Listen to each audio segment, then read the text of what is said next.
chemical gated channels are also called ligand gated. Now, sometimes something that we want to carry across is too big to go through a channel. So for example, remember we talked about glucose and those glucose transporters, and glucose can move into and out of a cell in the presence or absence of insulin. If we had a glucose channel, it'd have to be so big that so much would leak out. If we opened it, too much would leak out. Too much water would leak out, too many ions would leak out while it was open.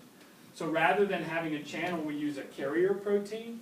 And these carrier proteins are usually embedded in a cell membrane like this. Something like that.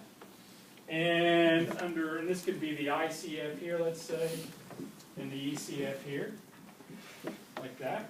And it could be that it binds something on the inside, and then when it binds, it causes a change in shape.